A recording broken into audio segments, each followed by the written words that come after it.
Okay, so my video got cut off, so let me take us back to where we were on example number 7. So we have the expression b squared plus b minus 7, and we're going to use b equals 2 and c equals 1. So where the b squared was, I replaced b with 2 squared. Where the b is, I replaced it with 2, and then where c is, I replaced it with 1. So remember that we need to do order of operations. I don't have anything to do inside the parentheses. This is just where I grouped the 2 to square it. I do have an exponent, 2 squared. So remember that 2 squared means 2 times 2, so that's 4. And then all I have left is addition and subtraction, so we work from left to right. 4 plus 2 is 6, and then minus 1 is 5. All right, let's go ahead and take a look at number 8. So we have x squared plus yx, which means y times x, and we're going to use x equals 5 and y equals 5. So pretty much everything where there's a letter, we're going to put a 5.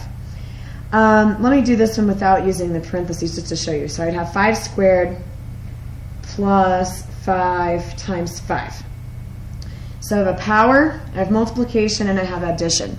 So if I go back up here where I wrote parentheses, exponents, multiply and divide from left to right, add and subtract from left to right, the only thing I don't have is the parentheses.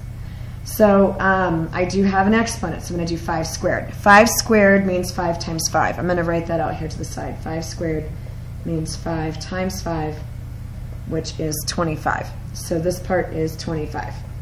Now I also have 5 times 5, which would be the same thing, which is 25. So it's like adding 2 quarters together. We're going to get 50.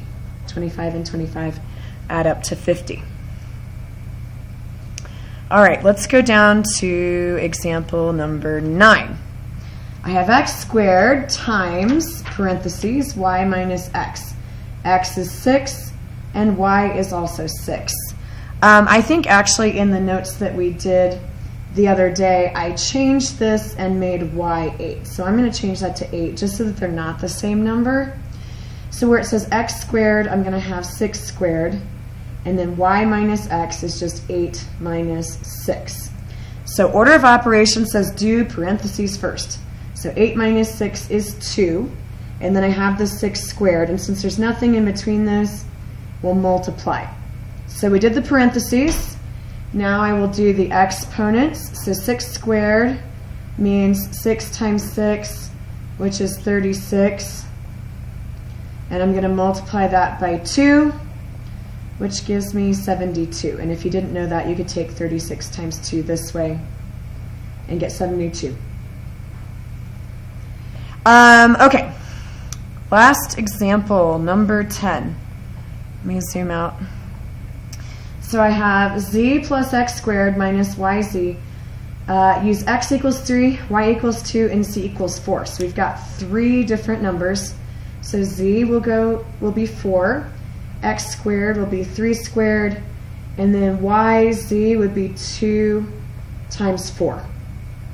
So we don't have any parentheses. The next thing that we would do is exponents. So 3 squared is 3 times 3, which is 9. And I'll just copy everything else down. Then next we do multiplication and division. So 2 times 4 is 8.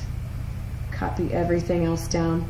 And then I have addition and subtraction, which we'll do from left to right. So 4 plus 9 is 13. And then minus 8 gives me 5.